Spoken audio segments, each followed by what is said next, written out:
Well, if that side of my yard is all shade from all the trees, this side of my yard is mostly sun. So this is the sidewalk up to the pool, and I didn't do much with it this year. There is landscape fabric underneath those pavers, but they're still growing weeds in between it. I went on a garden tour to Stan Hewitt in Akron, Ohio, and I really love the look of their Japanese garden, and I think I'm going to try something similar to the pathway in the Japanese garden. So I'm going to insert a picture of that now.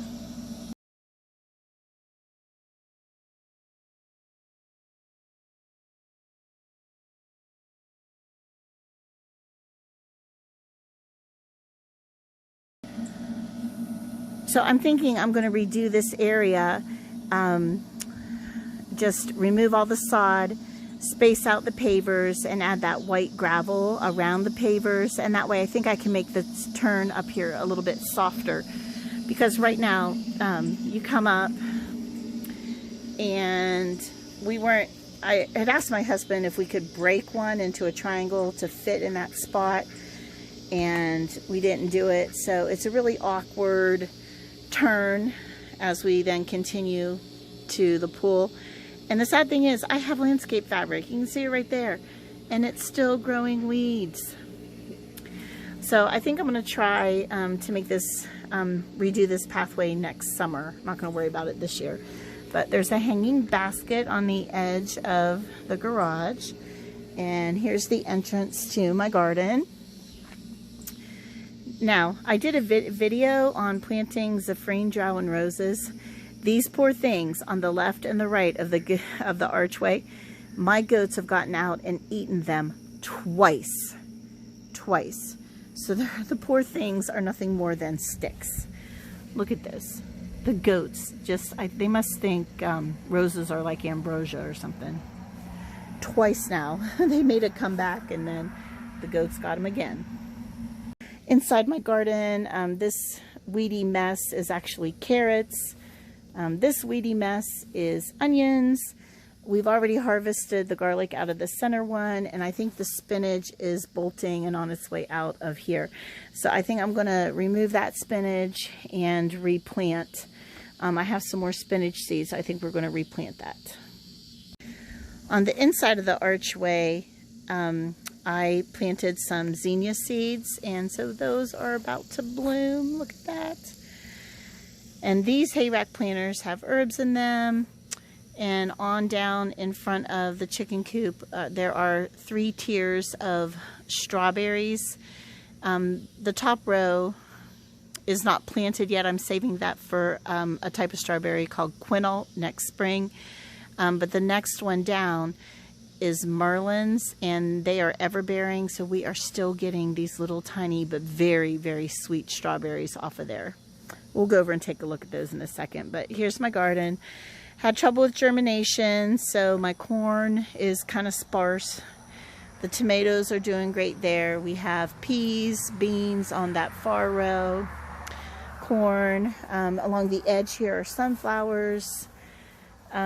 This big viney mess are cucumbers and cantaloupe, and they've kind of grown together.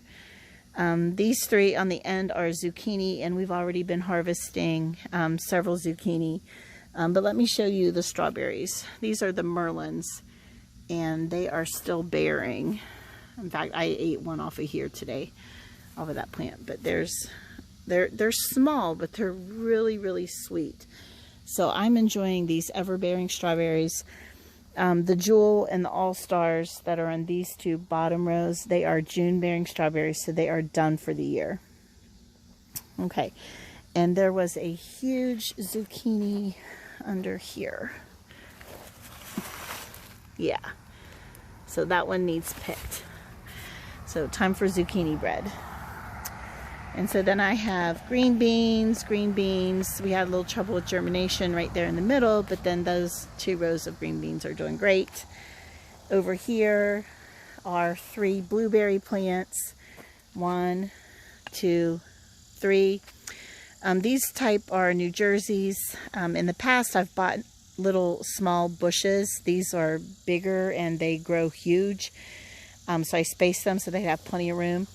And if they do good through the winter and come back in the spring, then I think I'm going to go all the way down the fence line with New Jersey blueberries. Okay, so let's go down past the green beans and the tomatoes. And this is a little garden gate, the latch right there, my husband made. So we're just gonna lift that latch. Oh, there we are. And it opens in. So I'll come around here. And it's a very tiny space, but it works. And then we'll just head right on out this way. Okay, so I'm kind of up on this ledge and we're gonna walk over here. And I have put in, let me turn, some stepping stones. So we're gonna go down and down the stepping stones. Okay, over here outside the garden gate, I have Petite Pink Rose. Oh, so easy, Petite Pink. And there's a bloom right there. The problem is these got eaten by the goats. Again, so roses must taste really good to goats, but you can just see where they've nibbled off right there. So I think I need 2 more to finish out the front. They grow, they're low growing, but they grow 3 to 5 feet tall and wide. So I tried to space them so that when they're mature, it'll be just like a hedge of roses in front of here, but I think I need 2 more. And hopefully I can pick those up at a garden center this fall or next spring. So there's the Petite Pink. You can really see on this one where the goats nibbled it off. All right, on the corner of the garden outside is a sunflower called Teddy Bear. My granddaughter picked this one out, and I just love the contrast with the marigolds at the bottom and then all these cute little sunflowers up at the top of the teddy bear. And this one did really good. And then here's the marigolds, and here is another sunflower, but it's just not grown as well. I don't know what the difference is. They've grown just as well as the one on the corner, but there is a big difference. And then up here, we planted a sunflower on this post and it didn't even germinate, but the marigolds look really good. Okay, moving on around, there is a redbud tree that we transplanted from the other side of the yard, and let's go up and take a look at the pizza oven area. So this grapevine has been there since I was a child. I remember helping my grandmother make grape jelly and grape juice and picking these Concord grapes. So right next to it is our poor little pizza oven. It cracked over the winter and the chimney rusted out. So you can see right here where the chimney should be. Yeah. So our poor pizza oven needs a remodel, but we have really enjoyed this pizza oven over the years. Having friends and family over, we've cooked a turkey in here. I wouldn't recommend that because it was done in like an hour, because you're cooking a turkey at like 600 degrees. So it was really well done. But yeah, we've baked bread, brownies, all kinds of stuff in here. We really enjoy it, but just another project because the chimney rusted out. So I have a euphorbia, which I'm going to transplant into the landscape this fall. It's there in a pot along with some purple petunias, and that's just doing great. So then we have a little seating area. There's the chimeea. We use that a lot for roasting marshmallows, making s'mores. It's just the right size to have the children be able to put their marshmallow in there, and I feel safe. And it's real cozy. I love it. Over this way, this is my granddaughter's 4-H project, and it's really doing great. We have a lot of butterflies, caterpillars in here, but we are running into a problem. The wind hits this from this direction. There was a bee balm in that location, the bee balm died. But just the milkweed that you see, the real tall plant there is the milkweed, and the wind just hits it and blows it back towards the hayfield. So we are running into the plants here in the front are drying out more than the plants in the back. There's the echinacea, this wild onion, ornamental onion. I want to get more of that and plant it in my landscape. It's just been blooming all summer. And we found several caterpillars on this earlier today.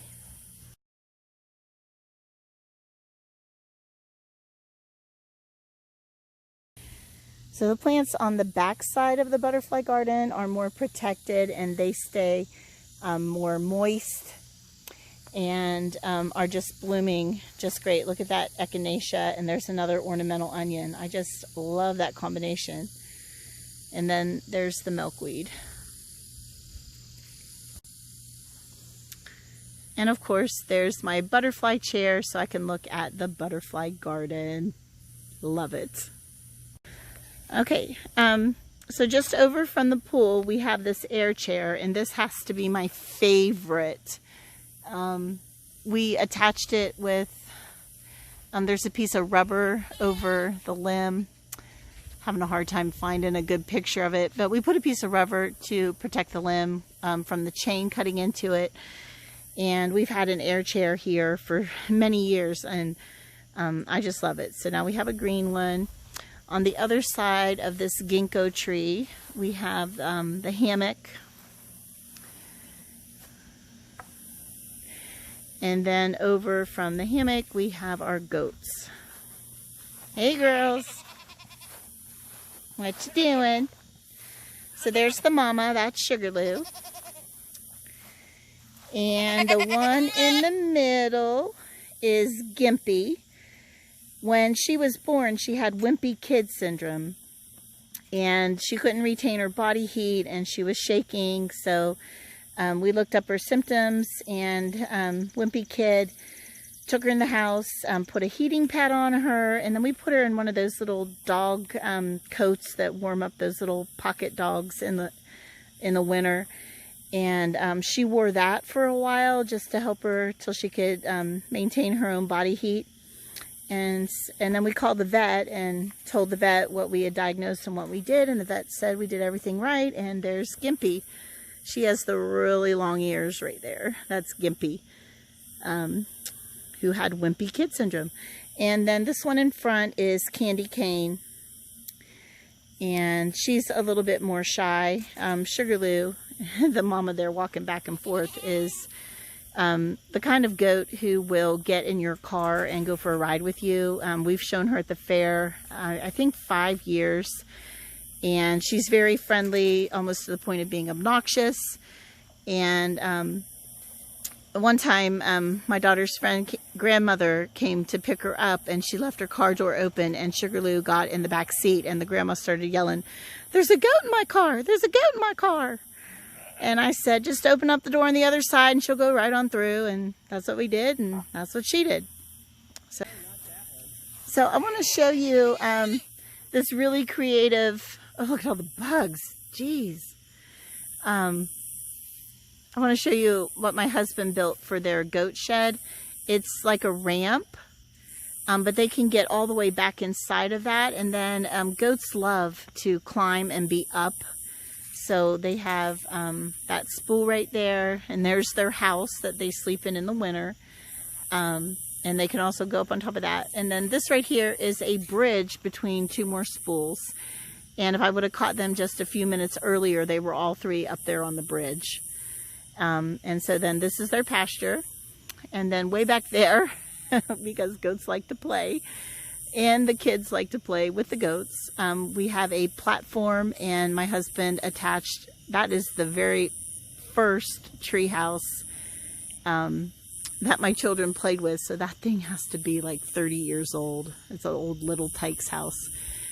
And so my husband attached it securely. There's a ramp there for the goats, and so they can also go play in that.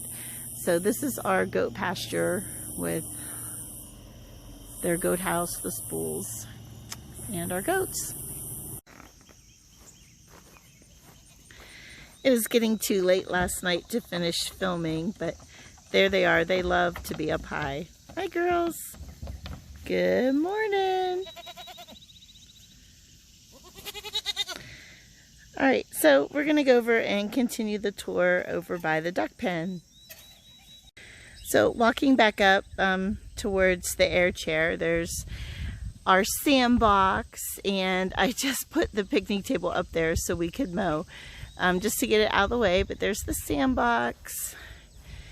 And this is a 360 teeter-totter. It spins as well as is a teeter-totter, and there you can see the crop circle that we have going on in the ground from them. There's a wheel on the end as they spin around. And let's go over and take a look at Parker and Gideon.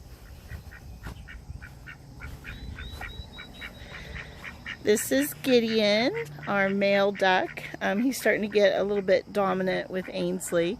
And Parker is probably inside the house with her eggs. Hey, Parker.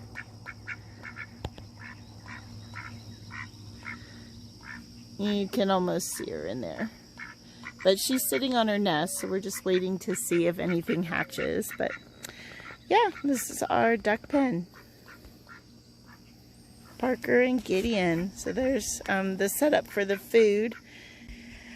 Just over from the duck pen, we have the other side of the sidewalk. But I want to show you this area. This is where I moved some of the Sweet Romance lavender right there in front. Had another volunteer pumpkin vine coming up. And that is a Weigela. And then we did have an alligator here on the rock. But the alligator is getting pretty beat up, so I got this little mermaid statue and put some seashells around her just to kind of make it a nice entrance to the pool. Going down the sidewalk back towards my house, I just tucked the alligator under here. He's getting pretty beat up, and we'd already painted him once, but I don't know, being outside, he's starting to like chip away. But I can't get rid of him because my grandsons love him, so he'll stay until there's nothing left of him. Well, I think I'm going to end the video here. This is back in front of my chicken coop and the hay rack planter. And I think I'll just end it right here. Thank you so much for watching. I hope you enjoyed seeing my garden here at the end of July, and please like and subscribe to Rosebank Farm, and we will see you in the next video. Bye!